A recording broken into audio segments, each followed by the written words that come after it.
Today we've got Cory Webster with us on his final episode of Beyond the Rig. He's worked in the transportation industry and night transportation for 32 years. We are going to hear from the great Cory. One more story, Cory Webster. Let's get trucking.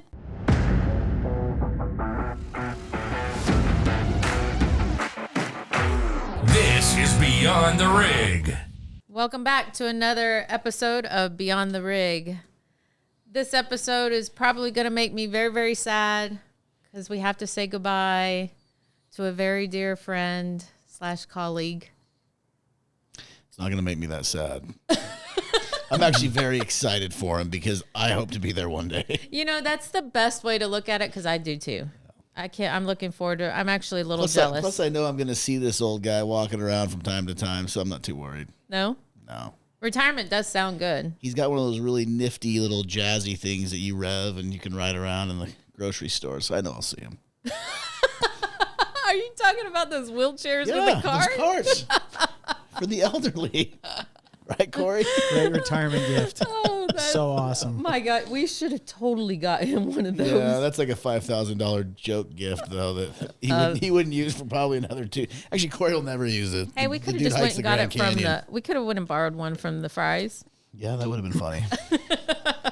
All right, well, if y'all haven't guessed, we are talking about Cory Webster. I don't know if the cameras have panned to the man, the myth, the legend, the one more story, Cory. I am so excited I can hardly tell you. Yeah. Are you going to tear up on us, big guy? Maybe. Not at all. So if you think of this is how I'm thinking of retirement.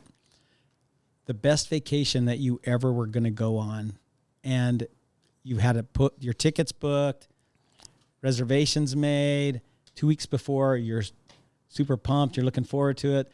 The week before, you can't wait. Counting down. Yeah. Times that by 10. Maybe times that by 100. And then they tell you, oh, and by the way, you don't have to come back. Exactly. Yeah, that's a good thing. That's how I totally am looking forward to it. Yeah. Yeah. Even though I've loved working and I feel, hey, I'm blessed to be in good health. I've enjoyed my career. I've enjoyed everything about it. I think I've had the best job in the industry. Yeah. But there comes a time when maybe there's some other things that could use some time and your attention and devotion, and that's what I want to do. Retirement. And, I have your a lovely smile wife on my is face. okay with it too, right? She's happy to have you around a little more. Actually, so we had this really funny conversation a couple of years ago, and I said, "Hey, honey, if this and this and this happens, I could retire next month." And she said, "Well, why would you want to do that?" And I said, "Well, maybe because I've worked for 42 years." And she said, "Well, what if I don't want you around at home?" Yeah, that's a legit reason. I know. And I said, "Well, you could go back to work." Oh. Great comeback. Exactly. But Probably didn't go over well, but great comeback. What was so funny is because that conversation was totally spontaneous when she said, "Well, why would you want to do that? Retire." We were both laughing. Yeah. Laughing so hard. Yeah. Yeah. But she's actually pretty excited about I was it. going to say, Mary's gotten her heart's so clean and pure. She probably was loving every minute of it. No, with the fact that we can spend more time with the grandkids and family. Yeah. Well, and you can just if you pick say up and go. grandchildren, she's Done. in. She's in. Of course.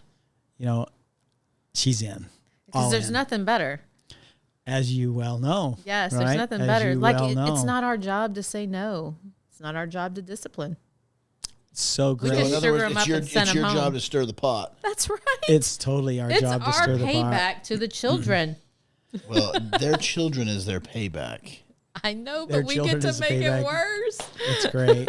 We get to is. sugar them up and send them home. And it That is. is It is true. payback, Yeah. Oh, yeah. to the kids. Oh, so for sure. There was a bumper sticker that I seen, and I never understood it, and till I had grandkids. But it says something. I'm probably going to butcher, but something to the effect that grandchildren are blessings. No, grandchildren are our rewards for having children.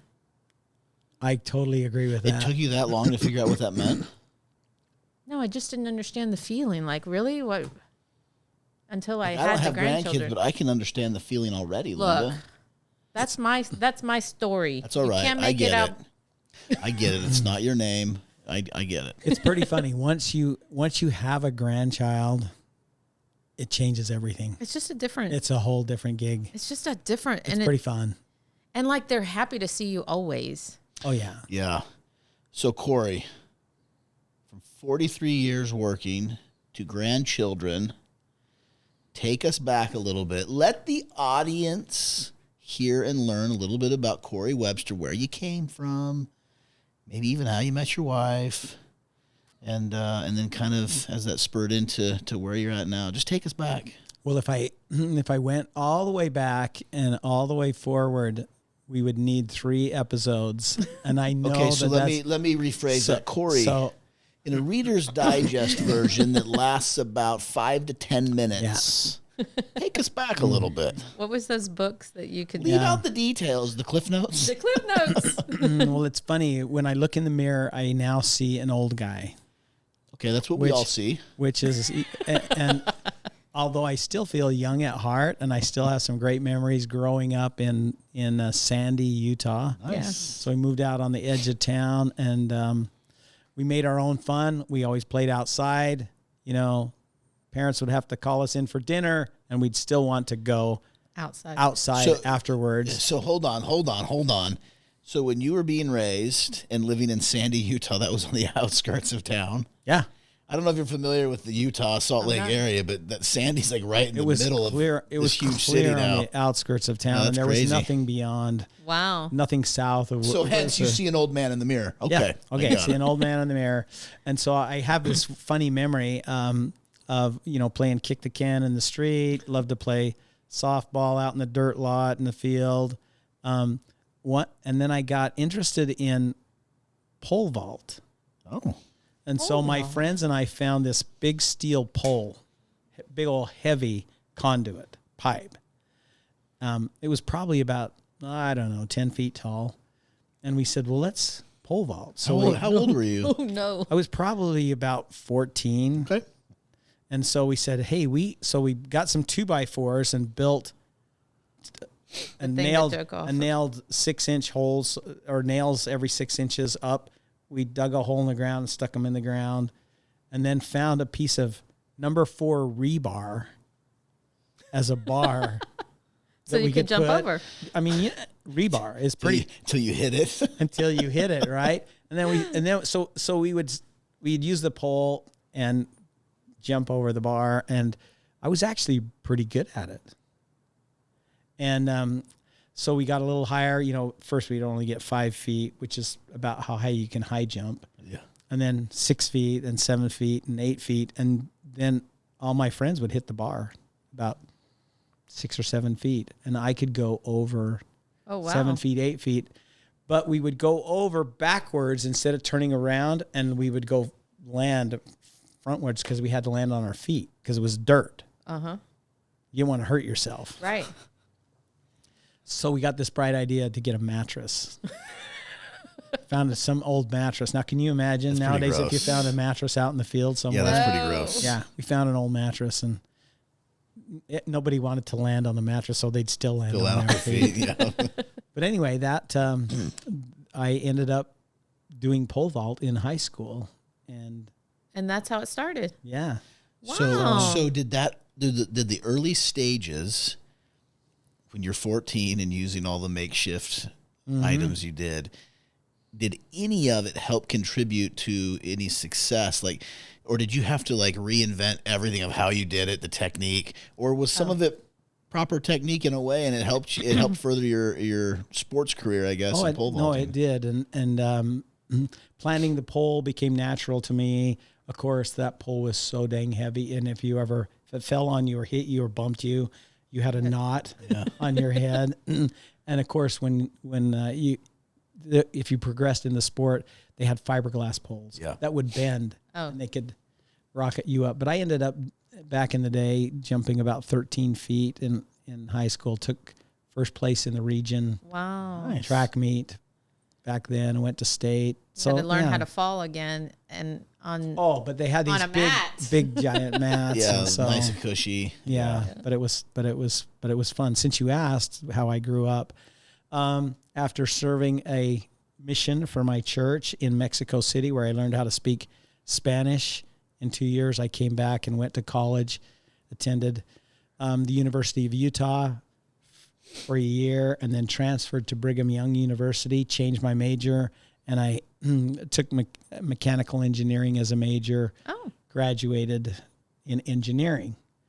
Met my sweet wife there who worked at a bank, and after a courtship, I graduated and moved away, and then we courted long distance. Oh. How long? About 6 months. Before you married her? Yeah. 6 months total or 6 months long distance? No, we knew each other. We 6 months long distance. We knew each other for a couple of years before we got married. But I signed on with General Electric as a sales engineer and promptly moved to Denver, then to North Carolina, then to Virginia, then to Tucson, then to Wisconsin, then to Detroit as part of that program and promotions with them. Mm-hmm. But when I was in North Carolina is when I flew back to Utah. We got married and then brought her with you. And brought her. Said, I'm not doing this journey alone. Yeah, exactly. So out of all those places, which one was your favorite to live? Looking at the just surroundings, I love living in Virginia. Blue Ridge Parkway. More so than North Carolina. Very close, very similar. Denver. Yeah. Very similar. Love Denver for the sports and just the ambiance there. But from a people point of view, I loved living in Appleton, Wisconsin. Okay. Midwest, good work ethic, strong families, good community. Love the people in Wisconsin. So as an ASU grad myself, I'm assuming that your least favorite place you lived was south of Phoenix. Was south of Phoenix? Yeah. When I said Tucson? When you that said place. Yeah. So when Northern Nogales, when I got my whatever you want to call permanent assignment as a sales engineer with GE, that they moved us to Tucson, and literally after living in Virginia and North Carolina and Wisconsin, I came to the desert and we landed. You're like, oh God. Just the opposite. It was really weird. We said, this place is so cool. What? But you landed in Phoenix. And then drove down to Tucson. Okay, so when you landed in Phoenix, you said, this place is so cool. No, we probably then you had to drive down there and you were like, this place is not that cool down here. And I don't have enough oxygen masks to put on to actually breathe the air where I'm living. So I liked it because it was cooler than Phoenix in terms of temperature at night. Oh. But we fell in love with the desert. Then my first child was born there, and we fell in love with Arizona. I was still with GE. Later transferred to Wisconsin, and then in Detroit is where when I lived in Phoenix, I had an opportunity to get to know Randy Knight better. So when I was in Detroit, it actually came up an opportunity in talking about Randy's business, which was total warehousing. He had just left Swift Transportation, and he needed a sales guy. And my wife and I had been living back in the Midwest for a few years. Our families were both in Utah, Arizona, and California. And so we had a desire to move back west. So here you are. Yeah. Phoenix. Opportunity came and off you went. Opportunity came. And so Randy flew us out to Arizona and spent a few days with him, watching what he did in the business, in the warehouse business. And I remember a really great conversation we had when he looked at me and said, well, what if I don't like you after a couple of months and I end up having to fire you? And I said, well, what if I don't like you after a couple of months and I want to quit? And he goes, fair enough. And so there it went. There it went. You know, it's kind of scary to It think. never happened. It's kind of Never scary happened. to think you were. I mean, think about this. He worked for GE for 9 years. Yeah. And then, I mean, that's a long time to work for a Mm-hmm. company. And then just like that, you switch to this new total warehousing. GE was huge. Totally different industry, but Totally different industry. Yeah, like to his credit, let's not forget, he was living in Detroit at the time. True. You're offering me to come back and leave Detroit to go back to, I'm in. True. I'm in. I'm in. I'm in. And yes, there was a little bit of intrepidation of going from back in the day. GE, I think, was a $44 billion company. Yep. Back in the late 80s. Jack Welch was the CEO, and he was very prominent One of the in the more business. successful ones with GE. Yep. Exactly. Probably the most successful one. And Reginald Jones preceded him. But and then going to a very small company. Startup, basically. Yeah. And Like, that's a bit scary. And that was where I first rubbed shoulders with the Knights. I would have to think that in the process of that decision making in your mind, you said, hey, if it doesn't work out, I can always probably get hired back by GE or one of the competitors. And So what was interesting is my district manager at the time, and I got a call from the regional manager who I only had met once. And in fact, it was his boss back in New York called me personally and said, hey, we're really sad to see you go. What can we do? We felt like you had a really promising career here. But let me tell you that things change. Sometimes it's not like what it seems. And if you, even a year from now, if things don't work out, I want you to call me personally. Oh, that's great. And we would love to have you come back. Well, that gives That's you awesome. that gives you a little security It blanket. was like, gosh, It's a you can't. no-brainer. It's a no-brainer. You can't lose. If I didn't like Randy after 2 months, I could call GE back up. That worked out. But So that was in, would you say that was 88? 1988. So 1988, left GE, working for Randy Knight at Total Warehouse. Yep. A couple of years. Obviously, things went well there. Yep. He didn't fire you. You didn't quit. No, Y'all we liked had each take other. us- at the take us time we down had the- about 160,000 square feet of warehouse space, and between Randy and I, we were able to grow that to over 700,000 square feet of warehouse space in the Phoenix area just in 3 or 4 years. So it was just you and he? And well, he had a whole staff, an office staff, but as far as sales and he had a foreman in the warehouse. The other and- Knights hadn't quite come into the picture Oh, yet. they were still all at Swift. They're still, okay, They were still at Gary, work. Keith, all, okay, Yeah. gotcha. And so Randy had signed a non-compete with Jerry Moyes, who was his partner at Swift. Right. And that non-compete expired. And then Randy said, hey, we've got these 15 trucks at Total Warehousing, and we deliver around Arizona, which was part of the agreement that they could do intrastate. But he wanted to do interstate because we had a lot of shipments from Arizona going to California with the warehouse customers. Yeah. And he wanted to get interstate authority. Deregulation was kind of winding down. It was deregulation that was taking hold, and regulation was winding down.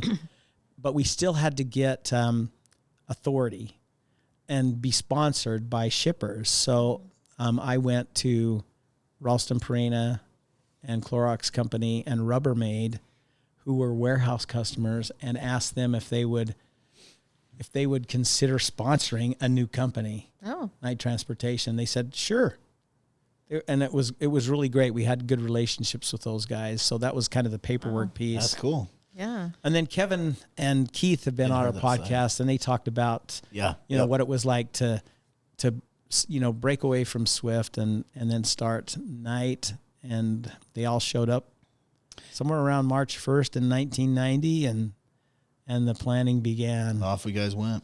Yeah. So you were on those initial startups and all It was those so fun to watch. conversations. It was so fun to watch this happen. Yeah. And in my mind, I thought, well, gosh, these guys have so much experience at Swift. It ought to be pretty easy for them to duplicate What has been done. something over with a Yeah. new company. And yet right away I noticed they wanted to be different. They had a completely different idea in terms of focusing on profitability, on safety, on our driving associates. And that was probably with the cool drivers, yeah. relationships with the drivers. That was probably one of the biggest things that I saw. And they created a business model just right there before my eyes watching this happen. And it was really cool. They wanted one truck, one trailer, so that all the drivers, if they had to get into a different truck or a different trailer, it wouldn't matter. They'd know it. It'd be easy for them. Yeah, they'd know it. And they'd know it. And so, they had a great name in the industry, and they borrowed some money from Mercedes-Benz, which I think was the parent company of Freightliner, and had a contract for 100 trucks. So they wanted to get up to 100 trucks as quick as they could to get some density. Yeah. And so that was and there went. Off they went. Now, because I was doing sales work for the warehouse, it was easy to also do it for transportation. Same. Because a truck had to bring the product into the warehouse and a truck had to deliver it. So is that kind of, so now Night Transportation starts up. Do they look at you, Cory, and they say, hey, okay, Cory, you're going to be a part of this startup deal that we're doing. We want you to be in sales. Was that your first job right into Night Transportation? Yep. Right away. So I wore two hats. So when I call on customers, oftentimes I'd call on my existing customers for the warehouse and say, hey, we can now deliver into California or bring you product in. And they go, oh, perfect. We give them rates. So low-hanging fruit right there. So low-hanging. And then as we got customers for Night, it was easy to go to them and say, for the warehouse. By the way, we've got some warehouse space in Arizona. And they would say, I need a place to do some cross-dock or some storage. Like, yeah, I got that. And so we did business with Price Club. First, back in the on day, the trucking side. Price Club. When you say Price Club, that's going way back. way back. Before Costco came along and purchased them up. And we became a warehouse for those guys. That's cool. Wow. That's really cool. So, yeah, I wore two hats to begin with. Which isn't shocking because, as any of us know that have worked for Night for you wear some many time, hats. lots of hats. It doesn't matter. It doesn't matter what they ask you to do. There's going to be several other things you're doing that has no relation to what you've been asked to do. Yeah. So for example, all of us when we started the business worked weekends because trucking is a 24/7, 7 drivers have to do it 365 days a week. The drivers are out there. So each one of us, whether it was Randy or Gary or Keith or Kevin or Clark Jenkins, our CFO, and operations folks like Carl Ames, Mitch Atkinson, Larry Knight, we'd all take turns and rotate on the weekend dispatch, even the sales guy. So you got to dispatch trucks too. Had to learn. And because of my engineering background, which is really funny. When you're an engineer, you got to know how to do everything. Yeah, I wanted to learn how to work the computer, to enter the orders and actually dispatch the trucks. And so I did. Well, pretty soon, I was the only other guy that really knew how to do it on the dispatch, other than the dispatchers. Oh, wow. So I got pulled in right away. Yeah. So clearly, sorry, Linda, I didn't mean to interrupt you. You talked about how Gary said, what if I don't like you in 2 months and I want to fire you? I mean, Randy, sorry, and I want to fire you. Yeah.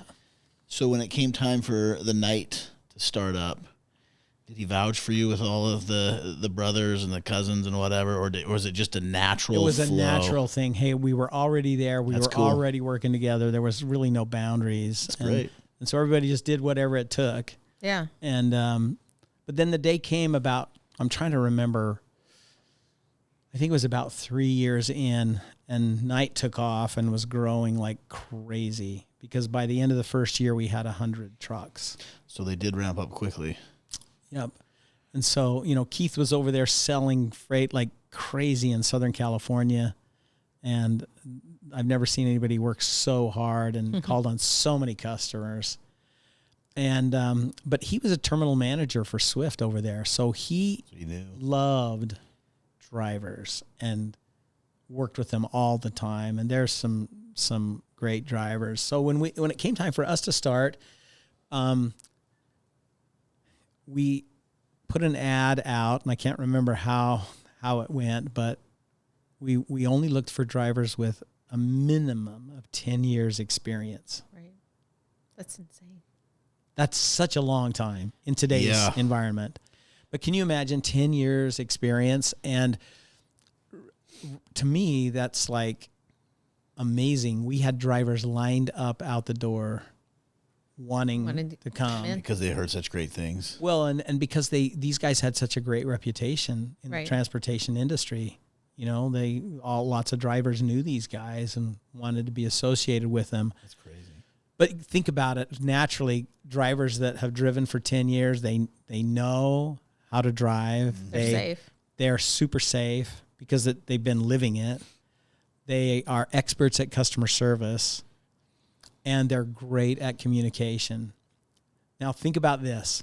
Back in the day, you guys are way too young to remember this, but there were no computer. There was no internet. So time out. There wasn't computers, but don't sell us short. We grew up in the era of zero computers. But that's when you were I had a computer. The wealthy internet. had a computer. In the internet. Those of us that grew up on Skid Row, we didn't have computers. You had a little Apple computer sitting on you. I had a That's what we Rolodex We had an Apple. and a rotary phone. Exactly. Hey, have you seen the YouTube watching two 15-year-olds with a rotary phone on the desk? Try to figure it out. Yeah, and they have to make a phone call. And they're like, what, And the adult what do you says, do with this? It is the funniest thing. They have no clue. You tell kids these days, we had cords on our phones and had to like stretch it a mile long to go into like the pantry so that nobody heard what you're talking about. You that's true. either had a cord on the handset that stretched a mile all the way. Or and the it always balled antenna up. on the It was the cordless. worst. Or you had the cord that plugged into the wall that you could drag around. It was the absolute worst. Right? Right? How many times you get in trouble for taking that phone and you're stretching it out so the coil now is stretched and so it hangs down. Your mom gets so mad. Angry. You're ruining I the gotta be able to have phone. my conversations without anybody interrupting. So what's the out of the there. funniest thing is when you wanted to call your girlfriend or your boyfriend at night. Oh yeah. Well, And if you only had two phones in the house and one was in the kitchen and one was in the family room, you had to wait till everybody was asleep. Yeah. And then you could go sneak and get on the phone. And call. not only that, but then you call your girlfriend and you got to talk to either mom or dad who usually answers the phone. It rings fast. And you're just like, hi, No. Mr. and Mrs. Smith. Is Kaylee there? No. Who is this? This is Brett. You tell them what time you're going to call. They mute the phones. See, I wasn't educated enough growing up on Skid Row. She knows like those wealthy exactly people in Dallas you got to turn the ringer down.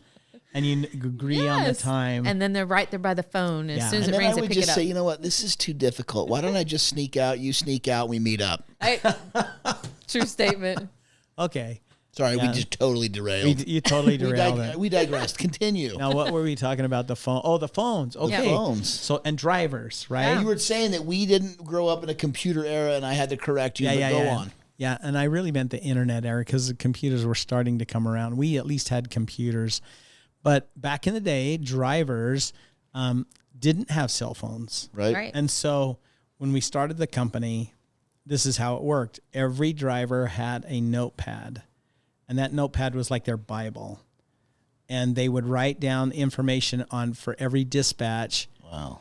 Like the trip number, the pickup time, the address, the pieces, the weight, all of bill of lading information that we had to give them. And then the dispatcher had to verbally give them directions to the consignee or the pickup. And they would write them down. And they had this little code, left on this street, right on this street, I-10, 200 miles. And they could write the directions pretty quickly in code on their pad. So was customer service getting loads on time worse then than it is now? Or was it better then than it is now? Honestly, I would say better. That's awesome. Because there weren't There's not a whole bunch to Technology. stop. It's pretty precise. No, pretty precise. Things couldn't go wrong. Yeah. And there were no cell phones, so it was all pay phones, if you can imagine. Payphones and Thomas guides. Thomas guides and the Road Atlas. Told you I grew up on Skid the, Row. the Road Atlas. So can you imagine your driver? And we would require all of our drivers to, it was mandatory. You had to call us at least twice. So you had to find a spot or a truck stop to go to a payphone. And every truck stop had a bank Of payphones. I remember the era of the payphones. People would stand in line, Yeah, and you saw every it all the time at customer airports too. would have 2 or 3 payphones in their receiving office or shipping office, so the drivers could use them. So did you guys use like calling cards, or did they have exact change all the time? They're have 800 quarters. numbers. Oh, the 800 so numbers. they would call us on an 800 number, so they didn't need any money, but they did have a calling card to call customers. Oh, just So in case we had an 800 number, but this is how it worked. You had to dial the 10-digit card number. then the 10-digit customer number. Yep, remember. And if the call didn't go through, you had to do it all again. Yep, I remember those days well. Okay, so you remember that. We wanted to call in the morning so we know they were okay. Yeah. They had a good night's sleep. And then they'd find out, hey, did you arrive at your stop and then when you got to the customer, you had to call again. Right. So I'm they here. know you got them. I'm delivering my load. And you tell them what time you got there. And if there was any accessorials or any other things that they had to do. And then they also had to call when they ready to leave. Departed. So that way you could give them their next load. Yep. Wow. So that was what it was like to be a driver back in the day. Yeah. And man, remember I told you about they needed 10 years experience. Yeah. We had such great drivers. I'm sure they were all over it. And I remember many of them still. John Stallings, T.C. Burris, Bud Ferreira, Papa Smurf, John Adams, Jack Lovell, Peter Mappa, Joe Philpott, Don Ring, Ken Sealer. These guys were amazing.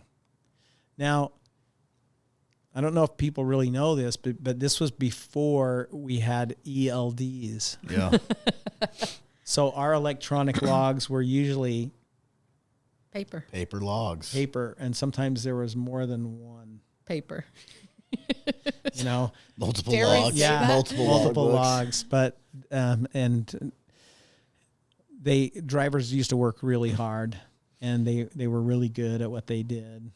Yeah. And I love the fact that at night they introduced an open door policy from the very beginning. So drivers could come into the office and talk with Kevin Knight or Randy or Gary, and many of them knew them previously. I agree And with they could that. talk with their dispatchers, and they treated them as team members. And they were if we didn't have driving associates, we didn't have a job. And that's always been That's a staple of night from the very beginning was the drivers. It's all about the drivers. Make sure that we welcome the drivers. We don't treat them like a number, which is something that I think is fantastic. Yeah. So 32 years with Night. You just talked about some of the prehistoric days, all paper and writing things down, which I can remember writing cramps in schools because we didn't have computers to type stuff up. Skid Row is a terrible place to be raised. Walk us through a little bit of that evolution into the technology age, the technology era, because you, my friend, had You got to both, witness it. right? Yeah. You had both that you got to witness and live through. So for our listeners, just talk a little bit about how Night came into that technology era and what they've done and what you see them doing even now. That is a great thing because it has been an evolution. Because we were so focused on cost to begin with, we did not have in-cab communications for 10 years. Wow. Wow. So from 1990 clear up to almost 2000, we did not have Qualcomm or some other in-cab communication. And that was kind of the choice of the day, but it was very expensive. And so we did, the The first step in the evolution was to get a pager. A beeper. A Which beeper. literally were The big king around of the the turn of the beepers. century. Oh, yeah. They were Yeah. huge. And so awesome. and so we got our drivers beepers and pagers so we could Yeah, now you can talk to send a them. message to them Yeah. and say, hey, call us. I need to talk to you. And so that provided the next level of communication. But finally, around 2000, and a lot of our customers were saying, well, do you have in-cab communications? All of a sudden, that was kind of like the buzzword. They wanted that. They wanted that. So we bit the bullet and invested in Qualcomm. And they were great big console things where you could type in. It was kind of like the old green screen computers, right, for drivers. Another little fun factoid was EDI, electronic data interchange with customers, started to take hold in the mid to late 90s. And that's where customers could send us orders through a third party, like a computer in the sky. And we would agree on a template, a formatting of the data, and they could send us load information rather than a fax or a phone call or an email as email started to come on. So I remember we really didn't have an IT department. You know? You didn't need Probably one. no need. Yeah. Yeah. And so I went out and bought a desktop computer and a packaged software that would allow us to talk to Kleinschmidt, the cloud in the sky. And so I personally set up the first EDI system. And like 2 or 3 times a day, we'd go log in and see if there were any orders. And you got 4, 5 orders coming down. And now, oh my gosh, some of the customers we have T1 connections directly to customers. Yeah. And thousands of orders come in. And not only that, customers now are so sophisticated that they want the status updates sometimes every 30 minutes. They want to know not only if Where's the the load's load? been picked up, Where's it Where at? it's at. where's it at? And is so, it tracking its scheduled delivery time? And so some customers actually track each order en route because the technology exists. Yep. So that was one evolution. So the in-cab communication with Qualcomm was one of the things. Then over the years, as that improved, the devices got smaller and smaller, and now literally you can use your cell phone to receive all of your dispatch information, your payroll information, directions to customers. Gone is the day it's where all you gotta write GPS it. now. Yeah. Gone is the day where you. In fact, one of our podcasts was about one of our drivers, Paul Ling, who uses technology to make him way more efficient by putting a pin on every truck stop, every rest location, every customer that he's been to, and now he has this network on lanes that he likes to drive. And he knows where to take his breaks, and he knows where to fuel, and he knows because he's been there. because he's He's mapped it. and he's mapped it, and so Yep. Interesting. and Yeah, that was a really cool one. at night now the in-cab communication is mirrored to what you can see on your phone and vice versa. So you Right. have a tablet in the phone. On trailers now have trailer tracking, and they can sense whether you're loaded, whether you're empty. You've got driver lane assist for trucks. You've got the Bendex system, which is the radar system, which will keep you and bring your truck to a stop sometimes if you're Too close. in cruise control and you're going too close. And anti-roll, so super. Everything. Safe. But one of the best technologies I think that has come that can really help drivers is the camera systems. Smart drive. We call ours a smart drive. And why do I think that's so good is, number one, it really provides protection for people that want to make false claims Against the driver, against drivers. which happens all the time. It does, because you're a big truck and you've got a big billboard on, and if you make a dumb maneuver, I mean, I just saw some video of I call it funny because nobody was hurt, fortunately, where a truck's clearly signaling to make a right-hand turn at an intersection. So they swing a little bit wide, and then a car tries to sneak in past them and gets jammed up by the truck who was ahead of them and legally signaling. And legally turning. And legally turning. And, just things like that. So the forward-facing camera has really helped the technology, especially because it's tied to a lot of the sensors in the truck.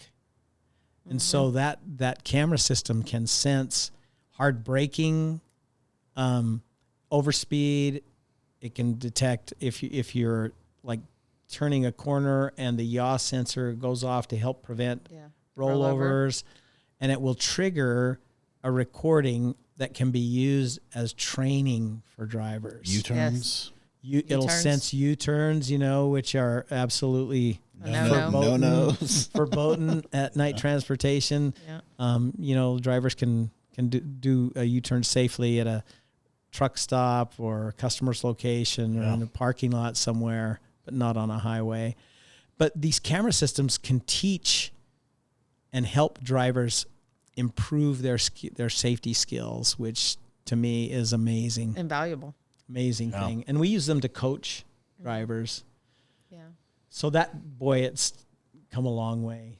Yeah, for sure. And headed even further when you talk about autonomous trucks. And, I don't think there'll ever be a day when you don't have a driver in. It's kind of like you won't get on an airplane. Without a pilot. Without two, at least. Without a two minimum pilots, of right? two. But it might be able to help. Yeah. Yeah. Yeah. It might be able to help as far as transit, too, getting across the country. If you've got two drivers in there, one can sleep while the other just sits in the cockpit, so to speak, as it goes. Yeah, so. for sure. Think about you could get your degree while you're cruising. You could homeschool a child if they're on the road with you. Yeah, for sure. It's a lot. I've also seen, 30 years evolution in all the drivers back in the day. The demographic of a driving associate back early years was 45 to 55. Because we needed 10 years of experience. And they needed 10 years of experience. And those guys have all retired. Yeah. Because we've moved on down the road. Pioneers. Well, and they stayed out longer, right? Back in the day. They never came home. They were always out on the road. They were always out. Hardcore truckers. And they were out for 2 weeks at a time and then came home. And I, God bless their families and wives that, stayed home and held down the fort. I can remember when I started driving, my parents would always say, be nice to the truckers. And if you ever need anything, they're the ones who will always stop, because they typically had a CB because you didn't have telephones. And so if you were broke down the side of the road, it was normally a truck driver who stopped to call for help if you needed help or help change a tire, or at least that's been my experience. It's so true. And that's what I was told. That was like the code of the road. You could always count on the driver, truckers to stop and help.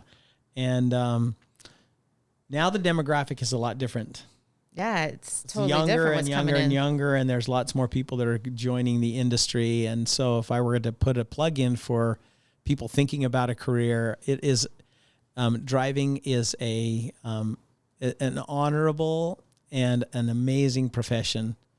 It's no joke. It's tough. And it's can be difficult in terms of sacrifice, but at the same time can be very rewarding. A lot of people join because they want to see the countryside while they're working. Yeah. Right. A lot of people enjoy being kind of your own boss in terms of going where you want to go. Yeah. And stuff.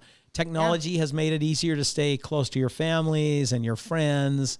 FaceTiming them and, videoing all the time. And the industry has improved. The hours of service have made it easier for you to maintain your health. Driving only a certain number of hours in a day, which has kind of helped customers adjust to what makes a better lifestyle for our driving associates. And obviously in the last few years, the pay finally has been increasing So Over time, yeah. so you can have a really great lifestyle now and a great career as a driving associate. One of the things that I wish would be a little bit different is, I don't know how this ever started, but drivers tend to be a little nomadic, and it's not uncommon to go from, company to company to company, thinking the grass is greener on the other side. And I've noticed that lots of drivers come back after they've left. They left for whatever reasons, whether they thought the grass was greener or they had some family situations or they just needed to be home more. And so they leave but then they come back. But one of the things that's interesting to me is if you ever did an economic analysis of jumping a ship and going to a new company, it usually takes about 12 months at a higher salary to catch up what you lose in even just a week or two transitioning to a new company. Yeah, I loved when Paul used to do that demonstration to the drivers, because nobody actually really sits back and thinks about that. And so you miss a week or two of pay, and it takes you. And then if let's say you had a 2-cent raise in your pay to a different company, right, it would take you a year just to make up what you missed. The 2 years, and by then you would have had a raise with your old company. Yeah. So that's a good point. So that's one of the things that, to me, I've looked at working for the same company for 32 years. And holding how many jobs? How many jobs do you have here? Well, let's see. 1, 2, 3, 4, 5, 6, 7 different jobs. Nice. I spent a long time in sales. Yeah. I did 4 years in operations with the company and went back into sales as a VP of sales, and I had more of a regional assignment. And then was asked to work on our logistics side and then make a major change in helping identify and hire new people, which was super fun. Yeah. And then our CEO asked me to help develop training for the company about 5 years ago, and that's the best job ever. I've had the best job in the company. I mean, you get to see every new person, new driver, and you get to set new the tone. Office, which is awesome. It's been amazing. So Cory, 32 years. You're roughly 68 years of age, pushing 70. You're an old man. It's okay. It's all right. You look great for an old guy. Hey, he can still hike. I was supposed to say, you have created a very unique tradition. It's within Knight, but it's not necessarily a Knight sponsored tradition, but you were a part of the original group that said, hey, we're going to get together with a group of people and we're going to go hike the Grand Canyon. Every October. And this has happened now I'm going to let you talk about it every fall for I don't know how many years. And you've probably seen this small little group grow into this massive group because it ends up going out to everyone, and there's a bunch of people to go. So talk us through a little bit of that. Well, that's been a passion of mine ever since it started. I'm going to go back one little step further. So we used to play basketball in the morning. Keith was in California. Kevin Knight and Larry and Randy Knight. Really? And some cronies of theirs, some friends of theirs. Some cronies? Yeah. Some cronies. And we would meet at 5:30 at the church and play basketball at least 3 times a week. And it was super fun. And in 1989, in one morning, and we usually had enough there was about 15 people, so we'd have 3 teams. And the loser would rotate out, and the new guys would come back in. If you won, you stayed on the court, and you played the next game. So I happened to be on a team that won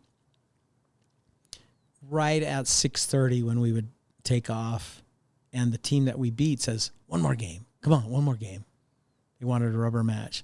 So we started to play the rubber match, and about halfway in, I had a steal and was heading down to court to make a fast break.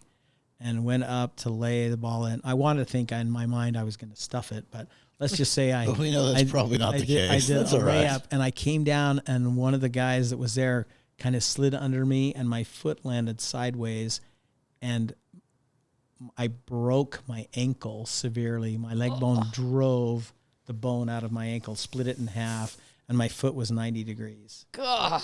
Yeah, it was crazy. And so Clark Jenkins and his brother, and we were only about 1.5 miles from the hospital. They said, should we call? I mean, you looked at my foot and it was hideous. And it sounded like a 2x4 went crack. And I crumpled to the ground, but the ball went in. For the record. And we were ahead. So anyway, I ended up having to have surgery on my ankle, and it was a pretty severe injury, and they had to put pins in it and everything. And they said, hey, your basketball days are over. Yeah, and it was. I mean, I have about 50% of the range of motion I used to have. But anyway, I can still hike. So one day, Gary Knight and some of his friends invited or told me about how they had gone the year before and hiked the Grand Canyon. And you're like, whoa. Yeah, and this was in 1993 or 92, and I felt like, what? I missed out on this? How come you guys didn't even invite me? Well, you got a broken something. You're hurt. Yeah, you're hurt. So I ended up going the next year with them in 93 and that group of people, and what an amazing experience.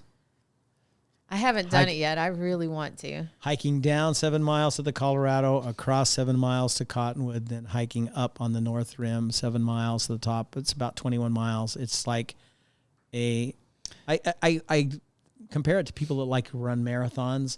When they get done, it's exhilarating, and it's like a physical, emotional, and spiritual experience, looking at the grandeur of the Grand Canyon and looking back to see where you started. And so we went again the next year.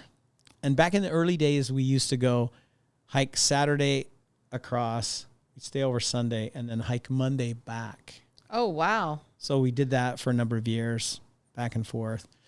Well, after doing it, for about 5 years, I invited some of the other nights to go. Gary was the first, and then he ended up not going for a while. But I invited Keith and Larry to go, and I could never get them. Really, they were kind of, pansies. They didn't want to go, and finally Larry came with me one time, and then he was hooked.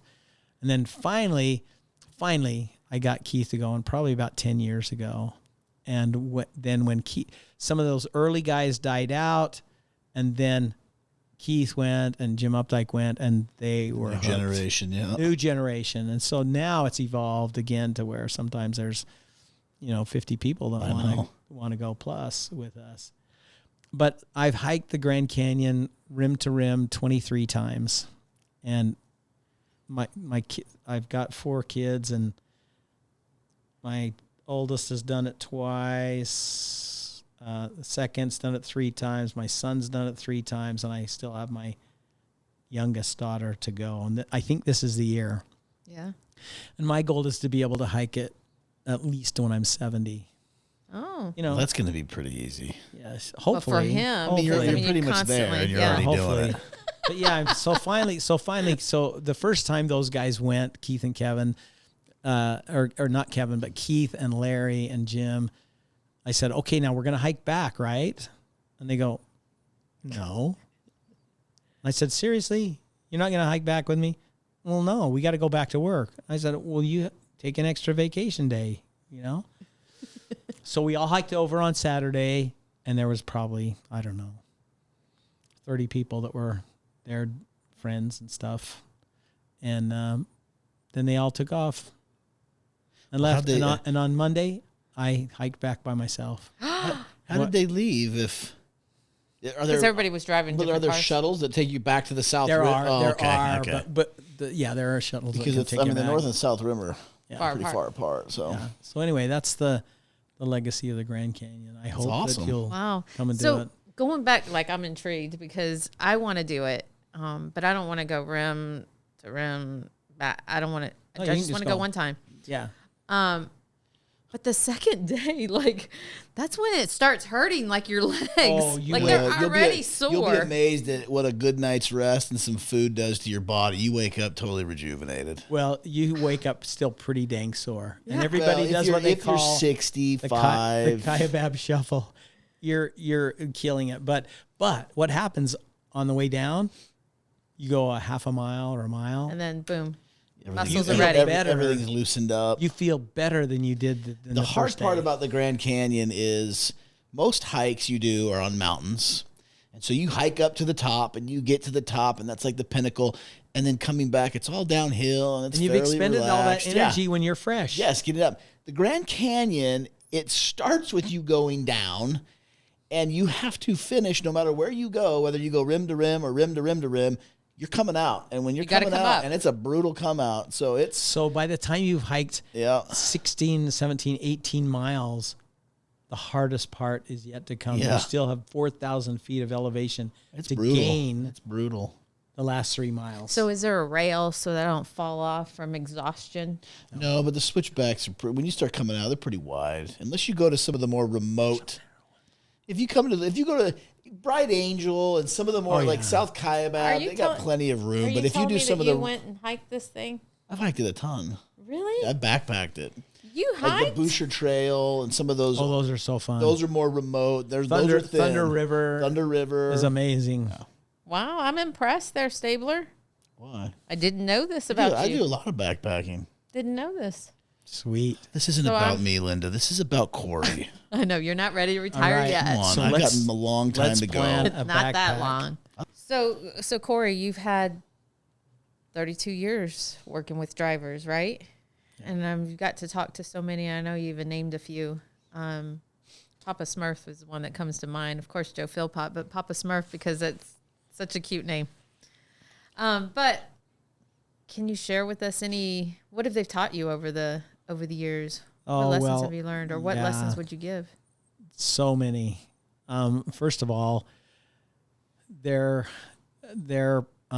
our driving associates are the lifeblood of the company. And I just have so much admiration for what they do every day, for who they are, the sacrifices they make. But getting to know them as people is the best thing. Their hobbies that they have, the things that they like, the things that they do, their interests, and just their stories.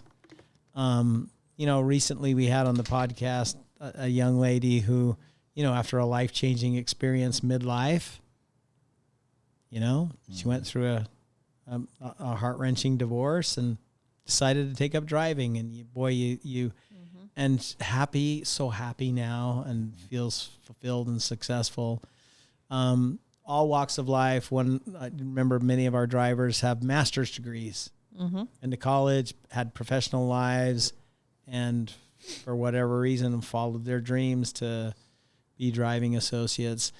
The things that have affected me are, the friendships that we've made, the human interest stories where our drivers have stopped and helped other people Oh yeah. selflessly, and there's many, many, many of those. And the fact that they care enough to come and talk to us and share with us. I mean, some of my sales success came from many of our driving associates that would give us recommendations on places that they've been and hauled freight for, and they ended up being our best customers. And just the dedication, that's affected me. That's great. And I've many friends that are driving associates. And thought I'd share with you one more story. One last story. Yeah, one from last Corey. story. Just, and this will give you an idea. So, many years ago, and I'm trying to remember back, and I may have been around 2009. At our terminal, or in the building next to our terminal, was a huge stack of about 250,000 pallets, and they caught on fire. And so we had this huge fire, at our facility, like right on the premises. And right away it became apparent that it wasn't going to be put out. Well, as it got larger and larger and larger, we had 2 buildings, one with all of our office people in, and then one we leased out as a warehouse. And that's where all the pallets were. The fire got so hot and so intense that there was a row of about 10 or 11 trailers that were probably 50 feet away from the fire, and they spontaneously combusted. And Oh, Lord. those trailers burst into flames and burned down. Well, between the 2 warehouses were about another 9 or 10 trailers full of pallets. And it was a perfect bridge. Between the 2 buildings. Yeah. And one of our drivers, Richie Blake, jumped in his tractor while these flames were hundreds of feet in the air on the other side of the warehouse, hooked up to those trailers and pulled them out one by one by one until it got too hot and he left the last trailer. So there was a really big distance. Space. And literally, I think he risked Himself himself to save everybody else. to save night. Yeah. And that's always in my mind stood out. And he just did it even if you talk to him today, Richie will say, "Oh, that was What else was I supposed to do? Yeah, what else was I supposed to do?" Just a humble guy, and I just appreciate all the friendships in the industry and have such great admiration for those that we work with. I didn't know that story. Yeah. Wow. Cory, 32 years. Your final hoorah here with us today. Thank you. We appreciate Thank you so you. much. I've only been with Knight for 6 years, but I can tell you without a doubt, I appreciate the heck out of everything you've done for me and teaching me the culture, the history, and all of the knowledge of what has gone into night transportation. You're so kind. I think I'll miss the stories. I really will. I thought we were going to make it the whole time. I know. Cory, those are tears of joy that she's giving you. There's the tears of jealousy. And Yeah. jealousy, but it's knowing that, hey, we're not going to get to see our Cory every day I know. during work days, but I may pop in from time to time. we know we'll see you. Yeah. We'll see you from time to time. And hey, you know what? You've given a lot of years to this company, and hey, now you get to give a lot of years to your family, and I we know. love that. I'm excited for that. I'm I excited can't wait for you. that. So, But I'll Anyway. miss you. thank you. It's been awesome, and I can't overstate how grateful I am to have been a part of this industry and this company. Thank you, everyone, for watching and for listening. Go out and follow us on social media at Beyond the Rig and stream Beyond the Rig wherever you may listen to podcasts. And let's take this last line together. Ready? Ready. 1, 2, 3. Keep on trucking. We enjoyed bringing this show to you, and we hope you had fun along the way too. We're going 10-10 for now, but you can catch us on the side on YouTube, Facebook, Instagram, and Twitter at Beyond the Rig and Drive Night. Until next time, be safe out there and keep trucking.